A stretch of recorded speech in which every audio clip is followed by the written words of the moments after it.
Today it's our great pleasure to have Gautam Aishwarya, who will talk about stability in the isometric Banach space conjecture.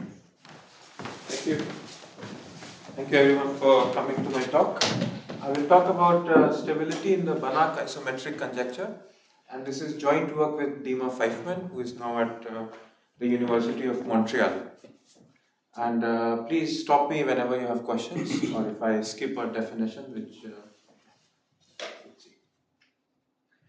So this is a conjecture by Banach that if you have a normed space, and if for some k bigger than or equal to 2 and less than, of course, the dimension of the space, if all the k dimensional subspaces are isometric to each other, then the space must be Euclidean. The norm should come from an inner product. So this is a conjecture of Banach. He actually asked this question, but everyone just calls it the Banach conjecture. So I have a norm.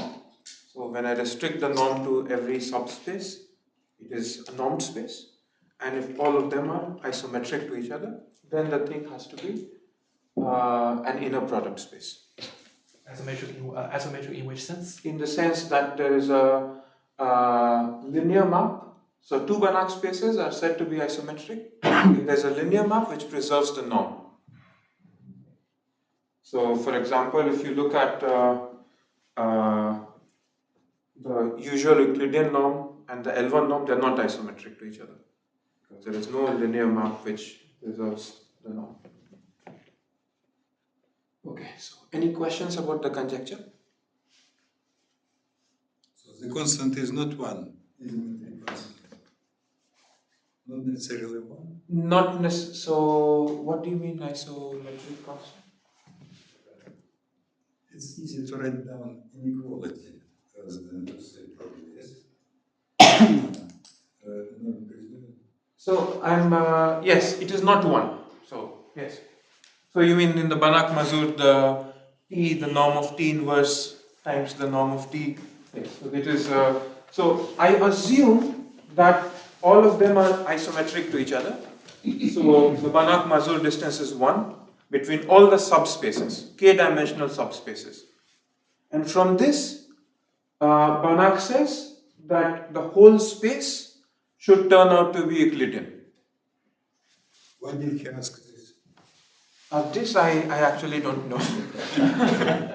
I don't know why he asked this. And yes. So now, so let me say some progress on this conjecture. So immediately one sees that by Dvoretsky-Millman, if V is infinite dimensional, we are done, because it will tell us that there is an Euclidean subspace. So if someone tells you that all the k-dimensional subspaces are isometric to each other, then you will get that all k-dimensional subspaces are isometric to one Euclidean subspace, and therefore all k-dimensional subspaces are Euclidean.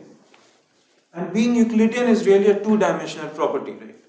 Like if you just verify the parallelogram law in every two-dimensional subspace, you're good. So yes. Sorry, what's the Dvoretsky-Millman theorem? So Dvoretsky-Millman theorem basically tells you that if you have a very high dimensional normed space, then it will have sufficiently high dimensional subspaces which are almost Euclidean. Okay. So yes. Okay. So this talk will be about finite dimensional normed spaces. Now, k is equal to 2k's. This is if all the two-dimensional planes are isometric to each other. Is the space Euclidean? So this was done by Auerbach, Mazur and Ulam using topological obstruction. And this I will tell you in detail, in sort of detail. And this is the main point, the main thing about this talk. And then this topological idea was pushed by Gromov, who solved this problem for all even k. So all k even, there is a topological proof. And then Bohr, Hernandez, La Moneda, Jimenez de Santiago, and Montejano Peinbert, they used the earlier topological ideas plus convex geometry to settle this conjecture for k equals 1 mod 4, except k is equal to 133, which this exception is because it's the dimension of some exceptional Lie group or other matters that I don't know very well. So, okay. So this was, all these things are topological. And then, very recently, Ivanov, Mamayev and Nordskova proved it for k is equal to 3. So 3 is not 1 mod 4, so it was not really covered by the previous developments. And maybe in a few slides we'll see why this probably could not be done at all using topological methods. We will see. So, all good? Alright, so now I want to tell you what kind of result I'll show you today. I will show that so I have some norm on Rn, and if I have all two-dimensional subspaces are close to each other, so not necessarily isometric, but close to each other, then I will show that the whole space is close to being Euclidean in the Banach-Mazur distance, and I will define this later. Is there a hope that it's not doesn't depend on n? Conjecturally or not? So this does not depend on n. Yeah. Conjecturally. I don't know actually. What do you think? I don't. It's a very good question. I don't think so actually. Okay. So one thing I can say for sure is that this result will not depend. I don't think it will be independent of n, because what am I doing? I'm doing all two-dimensional subspaces. They are close to being Euclidean, so I have to go higher and higher to go to n. So is this point? So you say It should depend. Yes, I say it should depend on. Okay. Thanks. And actually, thank you also for this question, because it allows me to illustrate one more point, that really the Banach conjecture is about k is equal to n minus 1. Right. So really the Banach conjecture that was here is about k is equal to n minus 1. If I had the conjecture for k is equal to n minus 1 and all n, I would have this, and of course the other way around.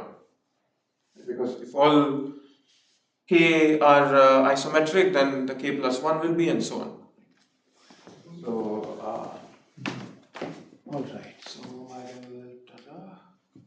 Okay, so now we'll stop thinking in terms of normed spaces and we'll think in terms of convex sets.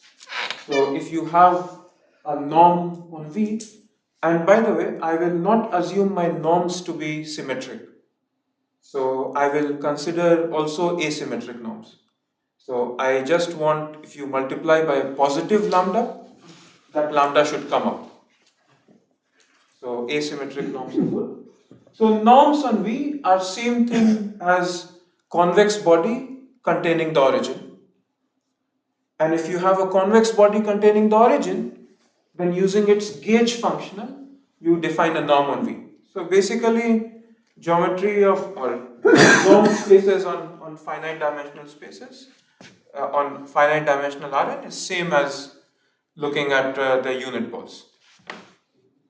So now, in this language, Banach says the following, asks the following rather, that if I have a convex body containing the origin, I look at k-dimensional sections of that convex body. And if all these k-dimensional sections are linearly equivalent to each other, meaning they can be mapped by a linear map from one to another, then this whole convex body should be an ellipsoid. This is what Banach asks. So, it turns out by a little bit of non-trivial convex geometry that this is equivalent to the seemingly more general version, where in the assumption of linear equivalence, you replace linear equivalence by affine equivalence. So this is looks a little more general, but it turns out that for this purpose it's the same. And Through an interior of K, what does this mean? sorry, You say sections through an interior. an interior point. Sorry, this is an interior point. So if I have an interior point, whatever interior point I choose, if all the sections are affinely equivalent to each other, so that interior point, say, need not be the centroid. But it's always fixed. It's fixed, yes. But if it's not fixed, it's the next conjecture. Then I don't know actually, or yeah. Okay. If it is not fixed, so then you have to fix an interior point to talk about all the sections. Right? Like if you want to compare the sections, then you have to probably fix a point through which all the hyperplanes should pass. Yeah. So for example, if you did this, maybe you could do some very weird shape like this, and all these sections are ellipsoids, and yet the whole thing will not be an ellipsoid. Okay, so yeah.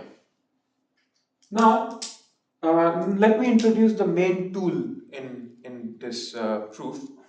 I want to talk about fields of convex bodies on spheres. So by this, what do I mean? I have a sphere, Sk, Sn minus 1, for me S2, and on each tangent plane, I have a convex body, and this, when I move these tangent planes to different points on the sphere, these convex bodies move continuously. So this is what I mean by a field of convex body on a sphere. One convex body in each tangent space. How? Sorry, say again. How we get a convex body? So this is, so I'm saying that the definition of a field of convex body is this, that suppose you have a convex body I see. on each tangent space. So, a function from x to the space of convex bodies in Tx. Right? And they have to move continuously. So for those who would like to, look ahead, this is basically the whole point would be that if your sphere is even dimensional, there are various topological restrictions on what fields of convex bodies you can have. For example, so let me give this example later. I will continue. So when you say continuous with respect to Hausdorff metric, In each chart, yes. so this means that you can, so you have two things which are at the closed points on the sphere. Yes. There are two attached bodies, right? Yes. And now you say the metric between them is the Hausdorff metric. The Hausdorff metric. When you can actually, Hausdorff metric, when you can actually also shift things and rotate, or no? Yes. So I am just. Hausdorff with respect to what? Yes. So I will say. So what I'm saying is that I have a sphere. So sphere is basically two charts. So in each chart, I require this. In each chart, I require that they be continuous. The mapping x going to the convex body in the tangent space, it be continuous. So in each chart, this thing is just Rn cross Rn. And it's one Hausdorff metric when you say. No, Hausdorff metric. Hausdorff metric. Yes, Hausdorff. So you don't allow to shift things. I see. I don't allow to shift Okay, things. you don't Sorry, allow yes. to shift things. I don't allow to shift. Okay. So, yes. Okay. So, this is a field of convex body on a sphere. Now, let us create some examples of fields of convex bodies on spheres. So I fix K in Rn, some convex body containing the origin. And so this box is my convex body. And then I have a point on the sphere, x, this dot there. And I take a section with the hyperplane which is perpendicular to this. Right? And I move it to the sphere, to the boundary of the sphere. So like this I can create a field of convex bodies on a sphere, given any convex body in Rn.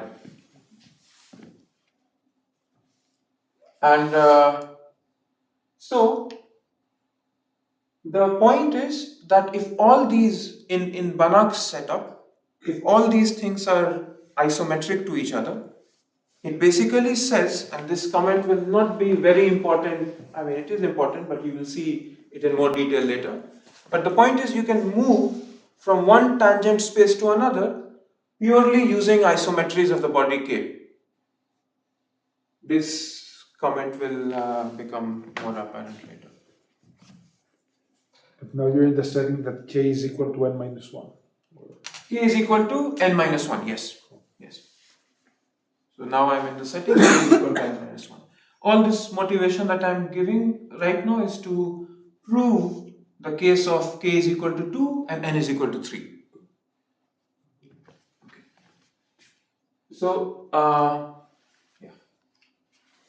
Now, notice what distinguishes. So, in the previous slide, whatever we had, these are two-dimensional convex bodies, right, on each tangent space. Are two, if n was 3, k is equal to 2, little k is equal to 2, I have two-dimensional convex bodies on each tangent space. Yes. Sorry, I don't understand the last bullet point. So what do you mean? Like, are you implying that there is an injective map? That for every isometry there is only one point? That's not going to be true. So what do you mean you can go? Or maybe I just can't understand. So I just mean that, when your transition function, so just to use this language, the transition functions in this tangent bundle Yes. will take values in the space of isometries of K. So this is this is all I'm saying. So, but for now let's ignore this one, and this is the picture, right? So this is two-dimensional sphere and I'm looking at three-dimensional bodies. Now what distinguishes, so in each tangent space I have two-dimensional convex bodies. What is one of the distinguishing features of ellipses that are going to be useful for us? That is, that if I look at all the isometries of a convex body, two-dimensional convex body, if it is an ellipse, it's the whole thing, otherwise it will be a finite subgroup. So the set of isometries of a convex body, two-dimensional, which is not an ellipse, is a finite group.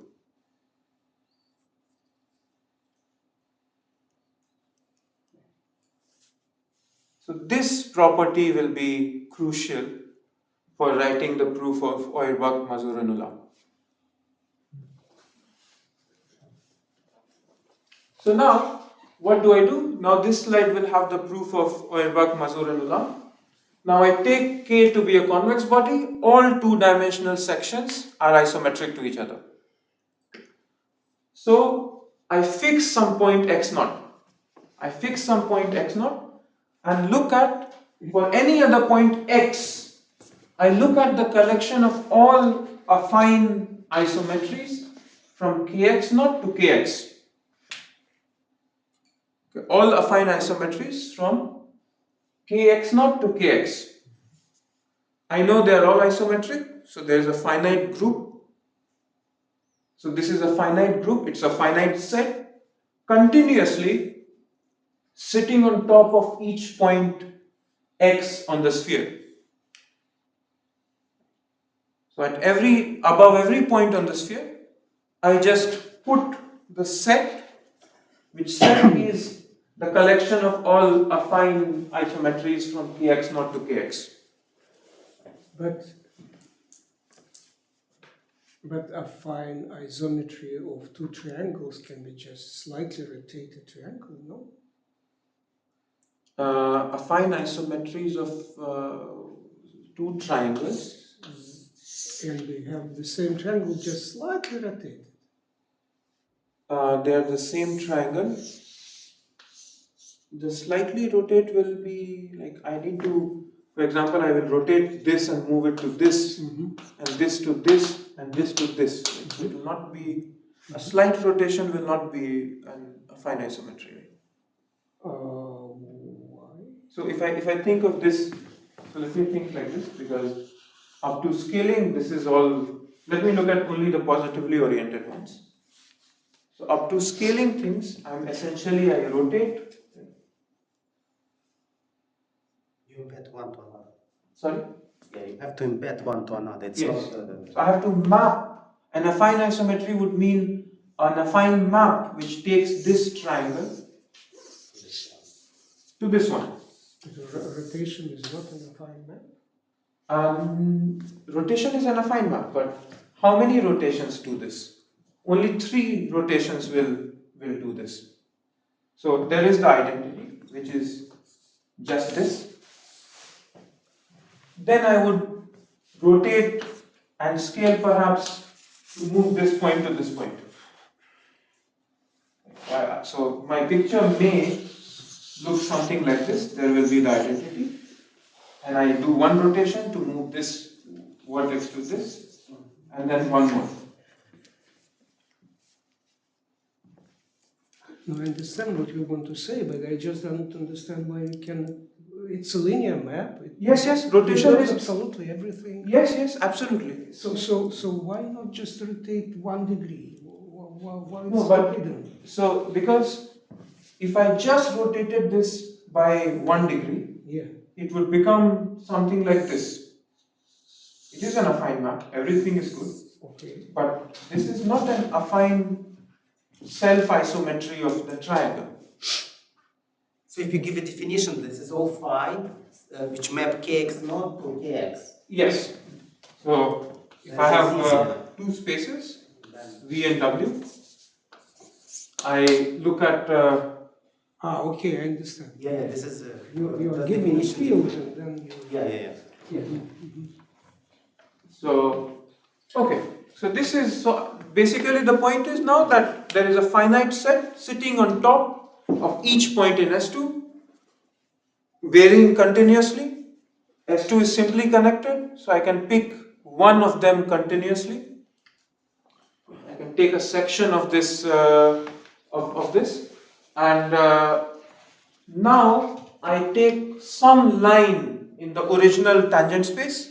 Sorry, just Yes. so you say, okay, the kx vary continuously. Is it clear that the affine isometries also have to vary continuously? No, I swept that under the rug. Okay, but it's true. It's true, yeah. Okay, sorry. So, okay, so, and then I pick one of them and then move a line along this choice. It will give me a continuous field of lines on the sphere, non-vanishing, which is not allowed.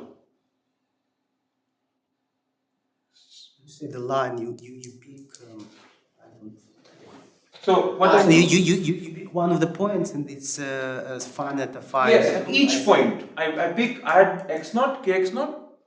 At each point I had affine maps from a set of affine maps from kx naught to kx. Yeah, sure. I pick one from each. This I can do because what I just constructed, this is a covering space of S2. So basically, you want to you say that there is a contradiction that you have basically the vector field Exactly. Yes. above S2. Okay. Yes, non-vanishing Non-vanishing. vector field. This is the point. So this is the model for somehow the proof for even k. And as you can see, that it would not have worked at all if k was equal to 3. Because S3, the tangent bundle of S3 is trivial. So no matter what you had, you can have a constant.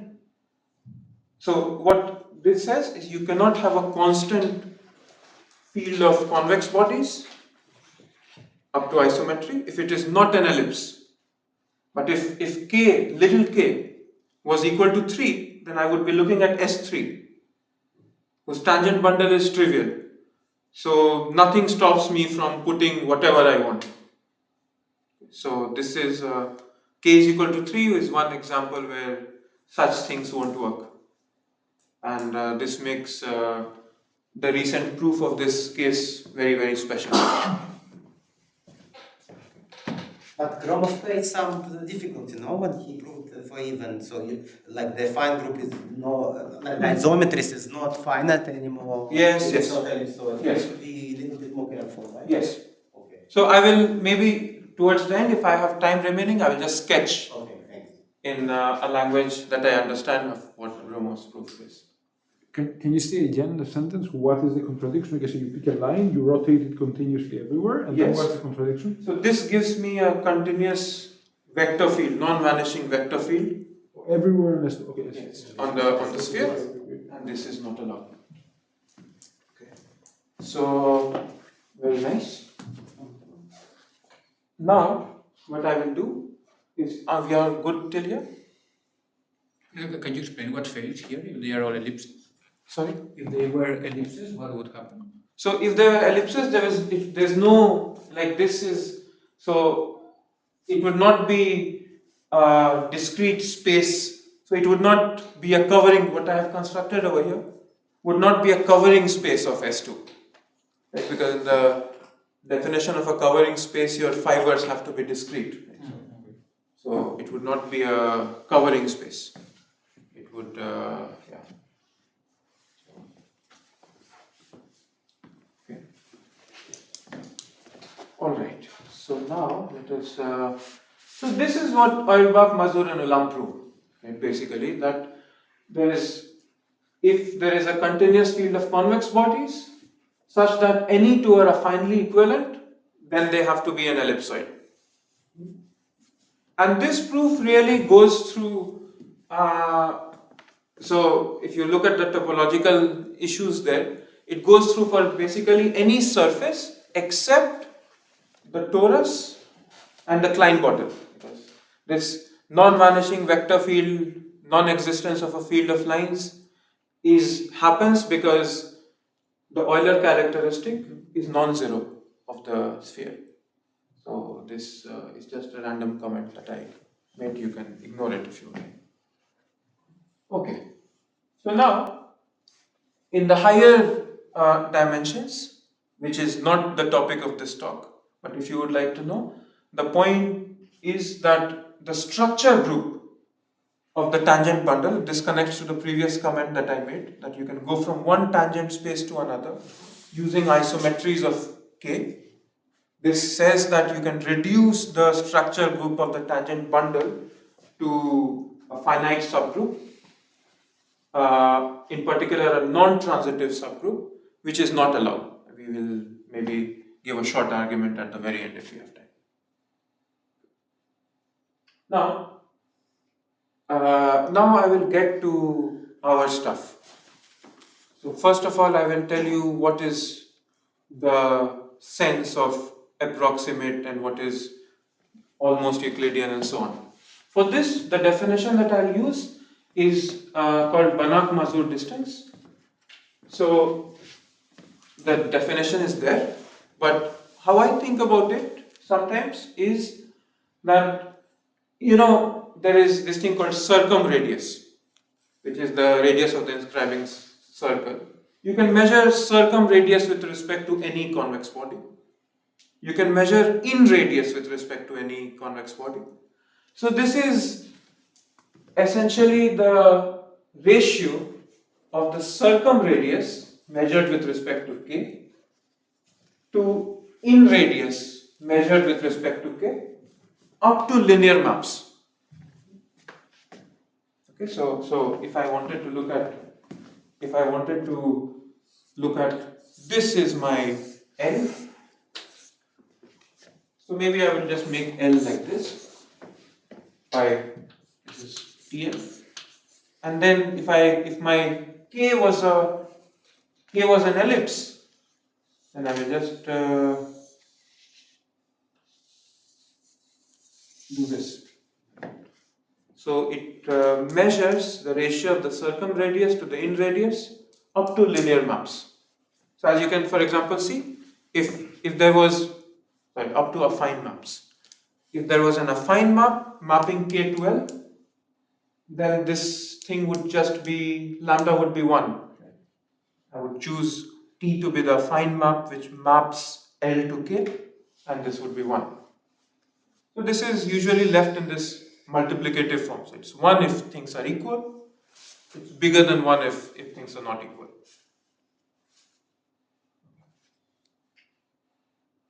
And now if I allowed only linear maps, here I have allowed affine maps. If I only allowed linear maps, this definition is exactly the standard Banach-Mazur distance between normed spaces, having unit balls K and L.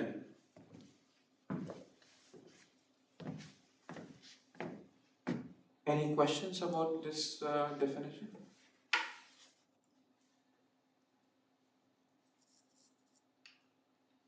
And if everything is origin symmetric, most like the usual normed spaces, then both these definitions are the same. So now I will tell you the main theorem of our work. The main theorem says that if I'm looking at S2, if I have a continuous field of convex bodies such that in Banach-Mazur any two of them are close to each other, then then they all are close to an ellipse in Banach-Mazur distance. This is the main theorem here. So I wrote sigma is equal to S2 because, as mentioned earlier, this proof works for any surface except the torus and the Klein bottle. So if you have any surface, this will. So some people like it in the following language, that like if you have a inner product on each tangent space, it's a Riemannian structure. If you have a norm on each tangent space, it's a Finsler structure. If it's the same norm on each tangent space, you call it a monochromatic Finsler structure.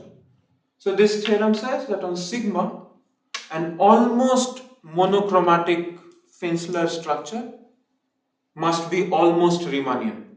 This is what this result says. Okay, so this is what I will prove, and as you can see that the delta over there becomes delta to the third, and I will try to indicate why this happens, and that would be that it happens because that is the calculation that works. So I have no good reason to tell you that delta to the third is the right exponent. So before you go, can I ask you a question? So if you just consider, can you ask the same question just for linear maps? Because if kx are or symmetric, right? Okay. Yes. So in the linear setup, it's not true. Like you do it in a file setup. No. It is true. It is true. So Yes. for linear as well, it's true. You Yes. just need for some applications file, but it's true also for linear. Yes. Okay. Good. Yes. Well, I don't know what that application would be, but but it is true for linear and yeah. Yes. Okay, and we'll see that this thing, right? I said that there is any two sections are linearly equivalent, and any two sections are affinely equivalent.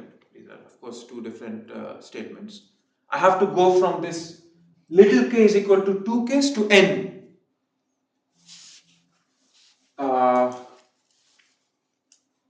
so this is the linear statement that we'll get. That if all two-dimensional subspaces of an n-dimensional space are almost isometric, then I can show that the Banach-Mazur distance, this is the linear one of the whole n-dimensional space to n-dimensional Euclidean space, is bounded above by that number, Cl squared delta to the third. But if so I will show you how to go from there to here. So I know something for two-dimensional spaces. I know they are close to Euclidean. So what is a good way to encode how close you are to Euclidean in two dimensions? See how much the parallelogram law is satisfied. This is measured by the von Neumann-Jordan constant.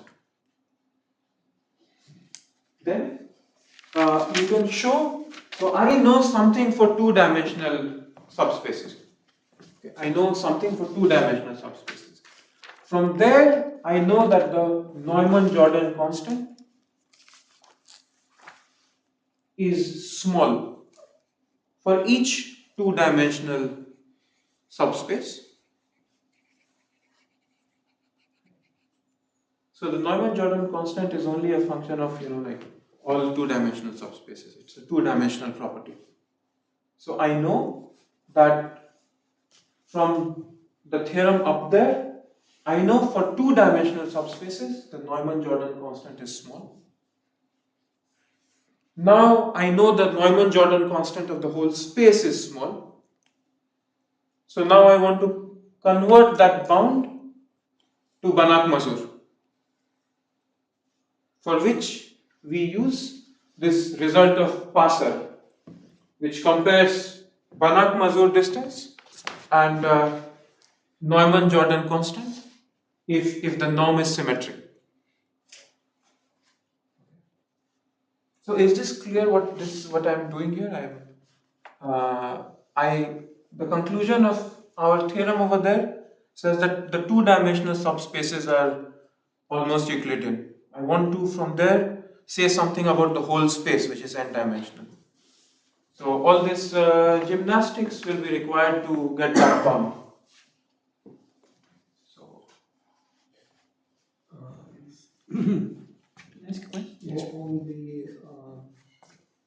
Only 1 plus delta squared is 1 plus the delta minus 1 is delta. So why is delta to the power 1/3? So the delta to the power 1/3 is not coming from here. It will come from the proof that I will show later. Okay. I'm just using this, the conclusion from the previous theorem. The previous theorem said this. Here is delta to the 1/3, and this is being used to prove this using these two things. Yes. Slightly confused by the first statement because isn't this a trivial statement? Yes, Because- the first one is easy. Yes. Oh. Yes. The first one is easy. Yes. Okay. But it appears in this is what we say, and they do a lot more things, not just this. And this is this is a good, nice thing. What does it mean? Norm is symmetric. Norm is always symmetric. No, so I am looking at norms that are not necessarily symmetric. Right? So I looked at, so for me, if you scale, So your norm is something different. yes, it can be asymmetric. Okay. Yes, it can be asymmetric. So his result works for symmetric norms. So we have to do something more to get that result over there. Linear setting, yes. Can you say a word about the result of Passer? Is it not like what's the proof like, and is it known to the type? So one thing that strikes me in his proof, I will not be able to condense the argument to tell you at the moment, but so with this opportunity I'll take to tell you that one thing very interesting happens, that he uses Borsuk-Ulam theorem. He wants to, there's a crucial lemma in the proof which says that, okay, in Hilbert space, in a normed space, you can write the norm in terms of, you can write the inner product in terms of the norms. Because x plus y norm squared, x minus y norm square. Write the inner product in terms of norms. So in any norm space, you can define it to be the bracket between x and y.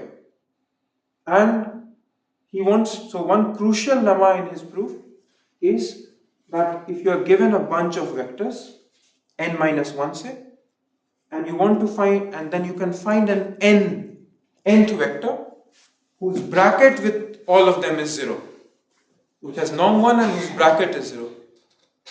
Right? This is, and this is where Borsuk-Ulam is used. So there is somehow some elementary but very cool algebraic topology involved even in this proof. So like orthogonality in Banach space. Yes. So, okay, so this was the linear setting.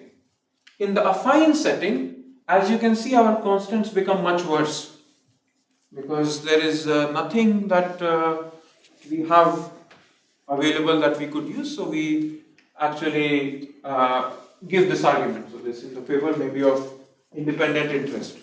This argument that if you know all the two-dimensional sections are closed in Banach-Mazur, then the whole convex body is closed in Banach-Mazur, which allows for affine motions as well. This we have a proof in the paper, which goes by induction. And okay, so here you can see this constant becomes worse, that becomes worse too. So I don't know what the right constants are over here. Okay, so now I think I will go to the proof of this main theorem here. The main theorem, now I've told you about some implications of it, and I will go to the proof of this theorem. Any questions? Yes. Is there a function version of this? Sorry? Function version of this. Like Oh. if slices of the same function are linear equivalent, then the function is radio function. I have no idea. If the slices of a function are, I don't know. Sorry, I don't know.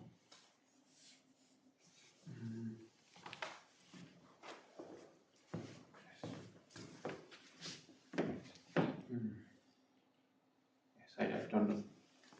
So, okay, so I'll go to the proof of this.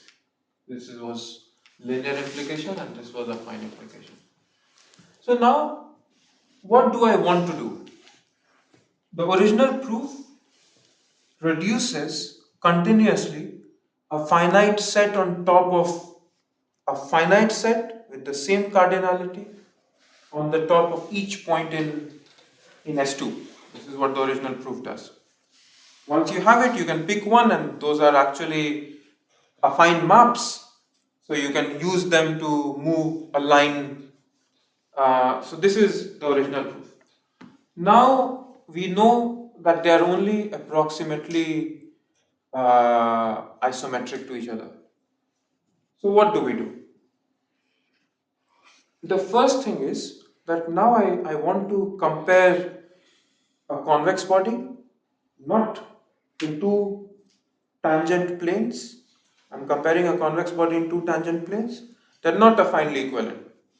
So I want to talk about approximate maps which approximately map this to the other. And a priori, there is no canonical identification of these two tangent planes with Rn. So what I'll do is I will associate with a convex body. The definition, exact definition, is not so important. An ellipsoid, which will allow me to define things, which will allow me to define when I can say that there's an approximate isometric. So this is called the ellipsoid of inertia, or the Binet-Legendre ellipsoid, I think.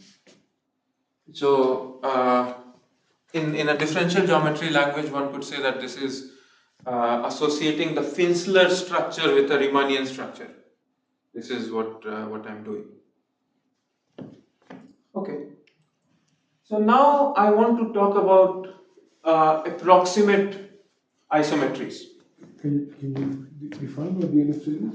Yes, I will define, but it will not. I will define it.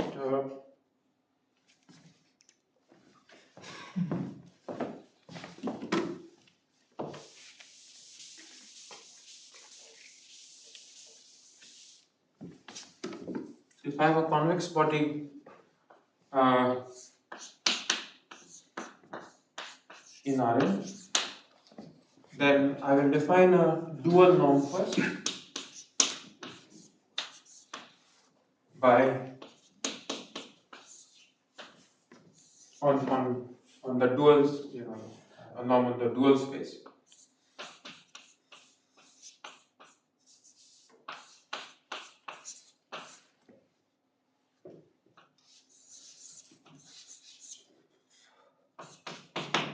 I just integrate the linear function on the convex body.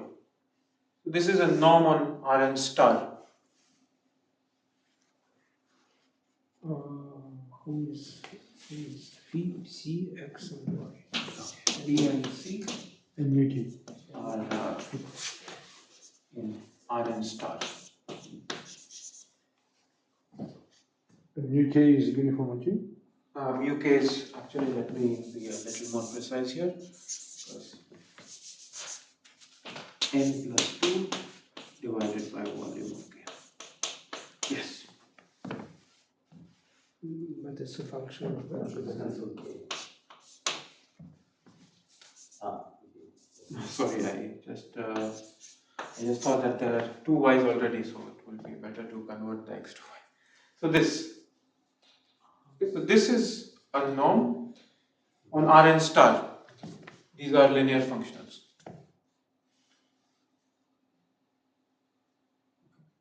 So now the dual ball to this norm is the ellipsoid of inertia. So it satisfies nice properties like it will move continuously with the convex body in each tangent space, and this operation of taking ellipsoid of inertia will commute with affine maps. So this is what I do for centered convex bodies. And for non-centered, I first center them, calculate the ellipsoid of inertia, and move them back. So this is Gautam, it's still not clear because phi and psi are vectors.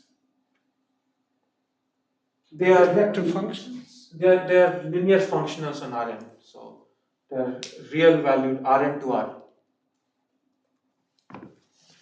So phi and C are linear maps Rn to R.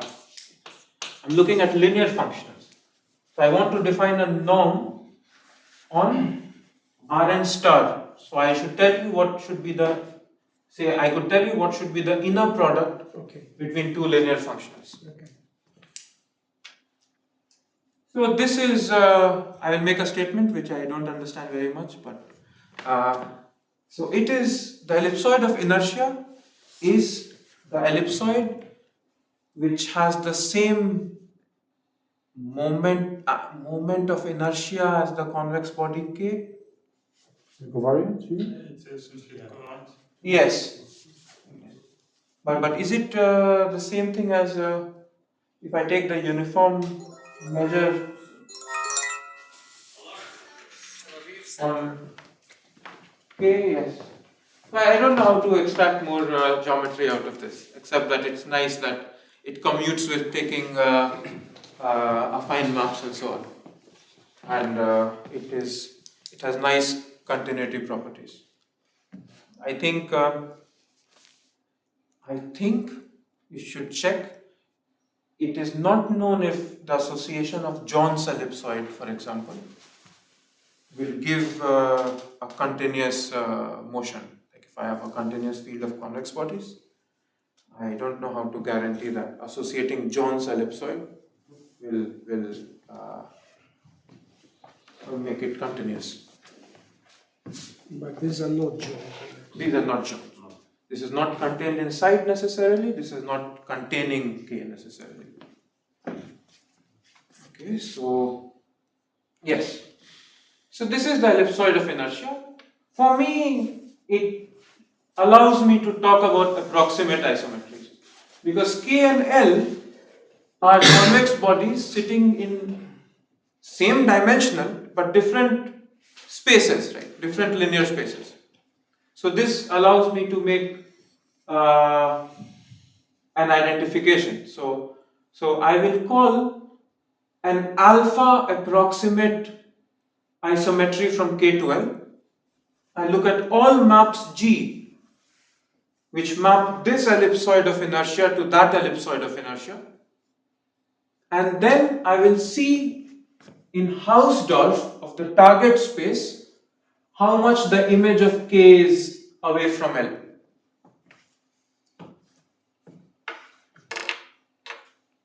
Okay. So this is approximate. As you can see, if K and L were isometric to each other, if there was an affine map mapping K to L, of course their ellipsoids of inertia would be the same, and I will just take that G which maps if K and L were affinely equivalent to each other, I could just take that G, and I will have it in all such alpha because it will be 0. So this is a fine, this is approximate isometry sets, and then I can also talk about the ones that are positively oriented. So is everything good so far? Alright. So now the problem is that they can be anything. Right? They are not a group. They don't have the same cardinality or whatever. They can just be anything. But the point now is that there is structure in low resolution. So if you squint your eyes like this, you will see that they form some clusters which will allow us to actually extract a covering space. This is the main idea, that they can be very weird, but we still can extract some structure at low resolution which will allow us to create a covering space.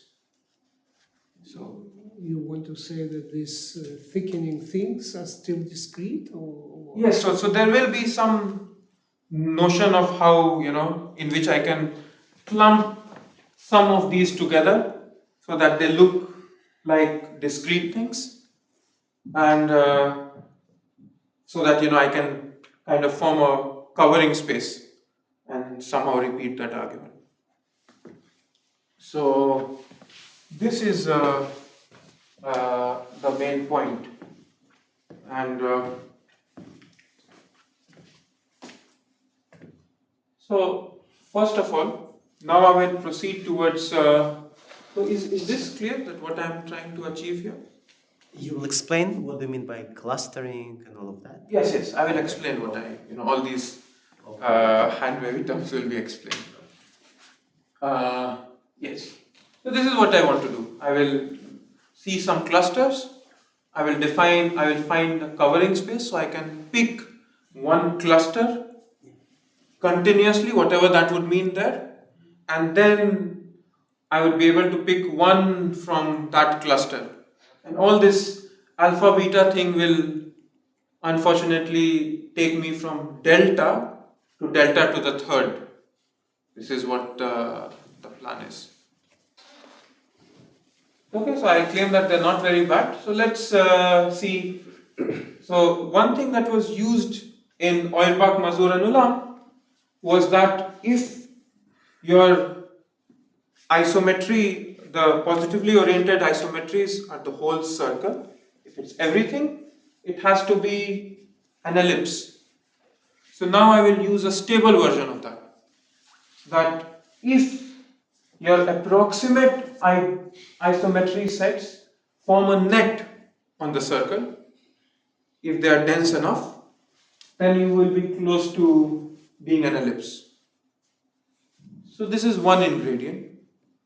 Okay, and so now notice that these two things are like of the order epsilon. So I have simplified the statement here. So this is, if you can think that if G epsilon k is an epsilon net, this will force the thing to be close to an ellipse in Banach-Mazur. And so this I already said. Now, this is, so to talk about clustering, I will need some kind of metric on these isometric groups. So what I'll do is I'll just use the usual metric on a circle. Right? So remember that I'm in 2 dimensions. So SO of the positively oriented isometries of any ellipse is just a circle. And I'm just using the angular distance on the circle. This is my notion of distance on SO epsilon, on SO of yes, beta epsilon. So this allows me to, so I had an ellipse, I look at all the positively oriented isometries, this is a circle, I told you what is the metric on this circle, angular metric. Now if I look at all isometries of an ellipse, it is 2 circles. It is the positively oriented ones and the negatively oriented ones. So the distance on these 2 circles is in this way, that if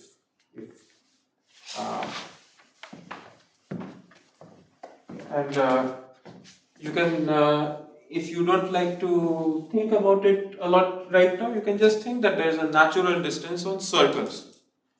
This is what I will say. There is a natural distance on circles. Okay. So now let me outline the proof of what we have. So first thing, this is my assumption. That suppose the Banach-Mazur distance between any 2 convex bodies in different tangent spaces is less than 1 plus delta. This is my assumption. And yet each of them is more than 1 plus epsilon from being Euclidean. I have told you no relationship between delta and epsilon so far. I will just assume this and I will see what I can prove. So now this is my assumption and let's see what we can do to obtain a contradiction. So first of all, the first step is finding parameters alpha and beta such that you do not have, so this is, as you can see, this is like clustering, right? That I want to choose parameters such that they are never in an interval. Right? Any 2 approximate isometries, the distance between them is never in an interval. This beta over 2 comma beta. So this tells them that they are either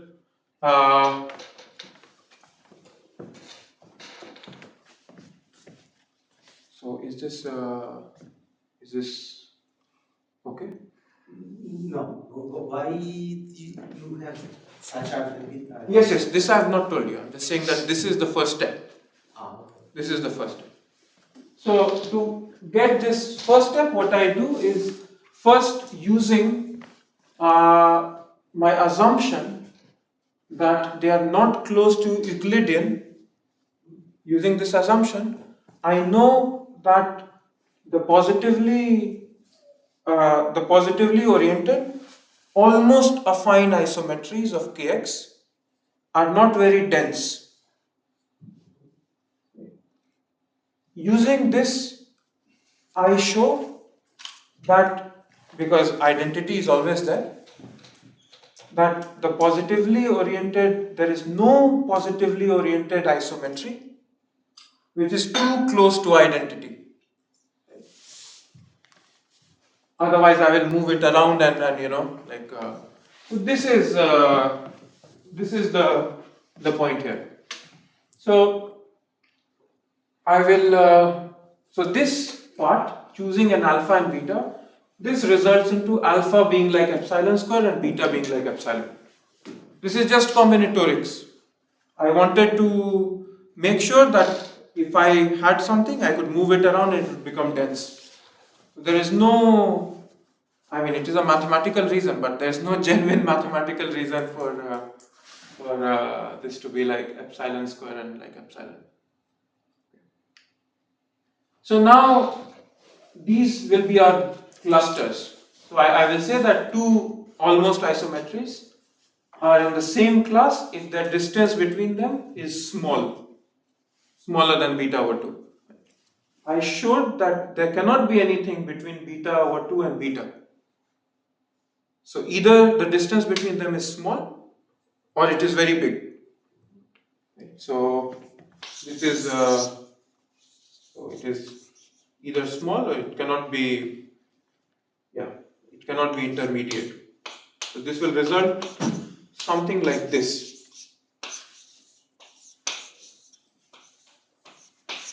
This is what they will look like. And now, yes, of course, they are going to be at least beta apart because that is how I found my alpha and beta. So they have clustered already. And then, so it is not important to pay attention to these choices of beta over 2 and so on. But now they have clustered. So this I know. Now what I want to do is, first of all, if I composed two approximate isometries, then the error would add up.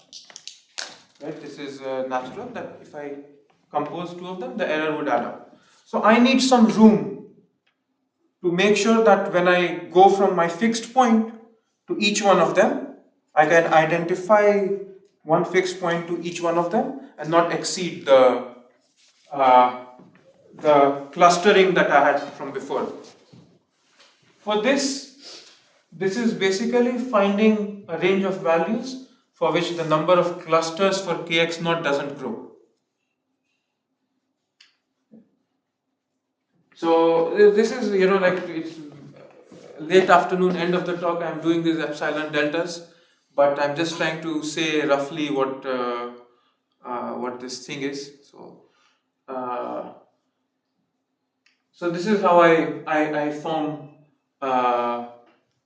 this is, now I'm ready to form the covering spaces.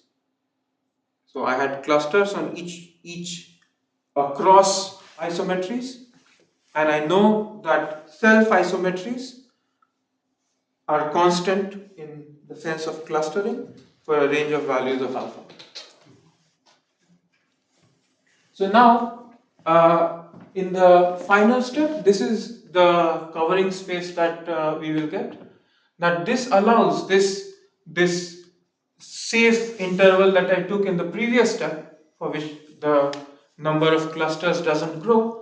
This naturally allows me to embed the approximate isometry at a point into approximate isometries going from one point to another.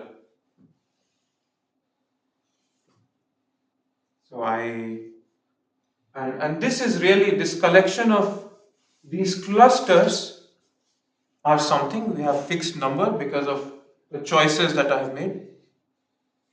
This is a fixed number, and this is the fiber that is of my covering space.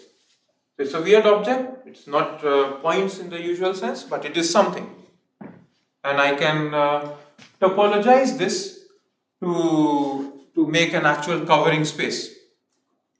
This is like a little synthetic step, but I can topologize it to get a covering space. So now if I take a section as Auerbach, Mazur and Ulam, if I take a section, then Sure, I can take a section, but this will not be one affine isometry. This will be a collection.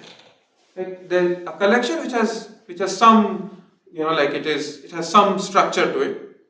So my sections is a cluster, and then what I can do is, these are affine maps, I will average them out. I will average these affine isometries to pick one, actually to produce one continuously at each point. And this is what gives you uh, a choice of one approximate isometry at each point, which I will now use to move a line everywhere as before. And these choices, at some point it became epsilon square, at some other point it becomes epsilon cube. This is why there is a requirement that delta be less than epsilon cube. Delta to the third appears in this way. So yes, this is actually all. Yeah. Thank you.